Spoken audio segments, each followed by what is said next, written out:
Hey, how's it going? Thank you for joining me on this week's episode of The Real Deal. So, today we're going to be talking about investing into real estate and one of the many ways that you can do it. I'm just going to talk about one very easily comprehensible method that is very trendy right now. I'm not going to lie, I definitely joined the TikTok bandwagon and it's fun. It's entertainment. My wife and I, we throw TikToks to each other back and forth, and now obviously Instagram's doing their Reels thing, and I love it though because I don't know, somehow the algorithm put me in the investment realm, and that's a combination of stock market investing, real estate investing, which obviously I love. And I love it though because there's a lot of people that are involved and engaging, and a lot of people that are asking questions about how you can get started, and it's really cool to see that. Another thing that triggered this video was a conversation that I had with a past client of mine that is doing really well in the stock market.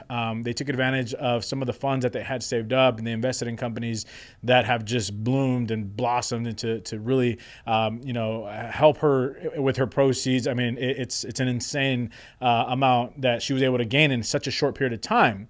Now, that's not going to be the case all the time, right? So this is going to be a message for you if you came across some, recent money either through stock market or an inheritance, or even, saving up your money just the good old fashioned way, or of course you selling your house and now you want to know what to do with that money, right? You want to know, like, do I put all that money into another house? This is going to be a method to build your rental portfolio. Now, some of the things that I talk about can definitely be applied as your primary residence, and they can be applied if you are trying to flip houses. But the main subject of this is going to be increasing your rental portfolio and having homes paying themselves off over the course of 20, 30 years. Okay. Now, first, this is going to require an initial 20% investment. So this isn't for your typical first-time home buyers that are using down payment assistance, or putting the minimum down. You're going to require a bigger upfront investment to do this because you have to purchase your house as an investment for this to kind of work the way that I'm going to describe. Now, there's a lot of different ways and names that they call this. I like to call it the rinse and repeat method. Some people call it the BRRRR method, and what that stands for is buy, rehab, rent, refinance, and repeat. So what does that mean? Let's say you're looking at a house, and let's just put an even number to make things easy. Let's say you're looking at a $300,000 house. And now the idea is that you're not doing this with a house that's already been rehabbed or remodeled, right? We're looking for something that's real basic, original flooring, original countertops, that needs some work, so that way you can add some value into it. Now, you're going to put 20% down to purchase this house as an investment home. You're going to purchase it with the rental income already anticipated as your monthly reoccurring income, right? So that's one thing that a lot of people miss too, is they think that when you buy a house as an investment home, that you have to support two mortgage payments if you already own a home. That's not the case. You can purchase a house as an investment property, and you can already use the potential proposed rental income to offset that mortgage. So if you have 20% laying around right now, there's no reason why you shouldn't do this. So that's the first step, right? You gotta have 20% down. You find a house that needs some work. You're going to put that 20% down with the intention of renting this house out. Now, you're still going to need some additional funds. And at this point, this is where it would be a safe bet to get some of that money borrowed if you're already putting all your money into the down payment, because this is where you're going to get this money back, right? So you have the house, you find it, you put 20% down, you're already the owner of the house. Now it's time to put some money into it to rehab it before you get your tenants in place. And this is going to be important because you want to make sure that you do a lot of the work yourself, or you know people in the industry, or you're good at finding cheaper trades, people to do the drywall and the paint and the flooring and the cabinets and all that good stuff at a more affordable price, so that way you can have a quicker return on your investment. Okay, so now you rehabbed it, and now at this point, go ahead and throw a renter in there, because you're going to need to wait a couple months.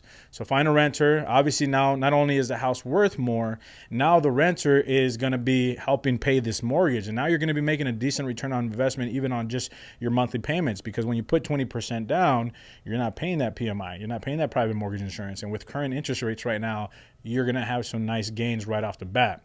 Now, that's not where it ends though, right? That's like just your typical, hey, I'm going to do one and done.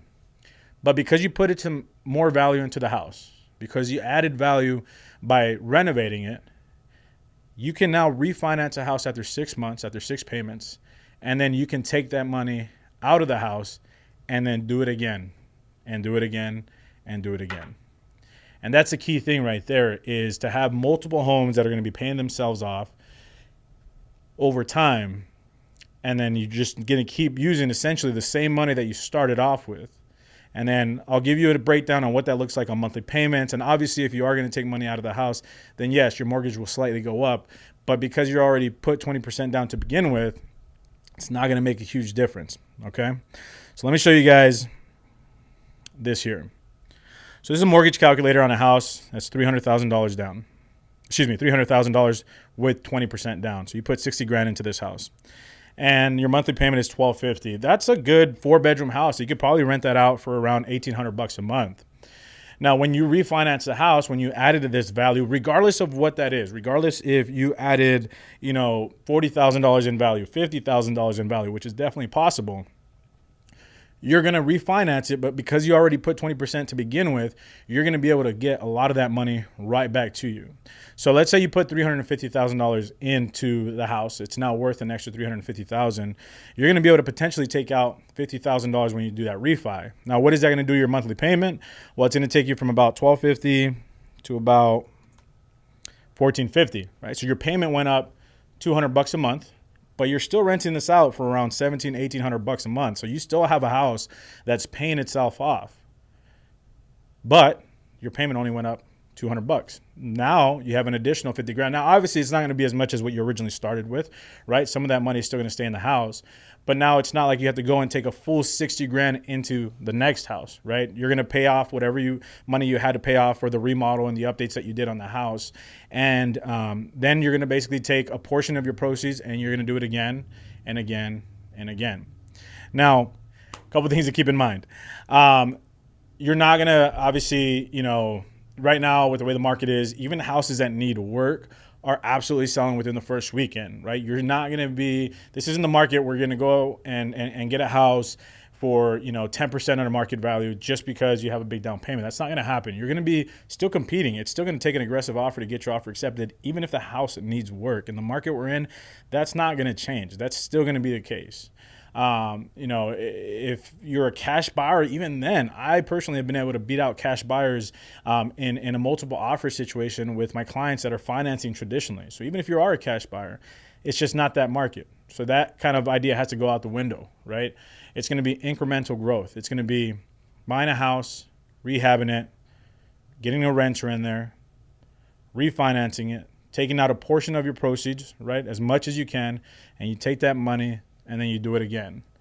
And then you just keep doing that. And over time, eventually when your rental portfolio builds, you're not going to be making a ton of money, obviously, on the monthly payments. We're talking anywhere between $200 to $500 a month on the monthly payments. But you got to think long term. You got to think about the equity that's going to build over 10 years, over 15 years. Also consider the tax breaks that you're going to get. That's a whole different conversation. Talk to your CPA about that one. But this is just one method of how you can invest some of your earnings. If you sold a house, if you've been doing it the good old-fashioned way and saving money, if you're doing great in the stock market, if you came across some inheritance, put that money to use, build some long-term wealth, build a long-term rental portfolio, and then grow your generational wealth. You guys, thank you for tuning in. Have a good one.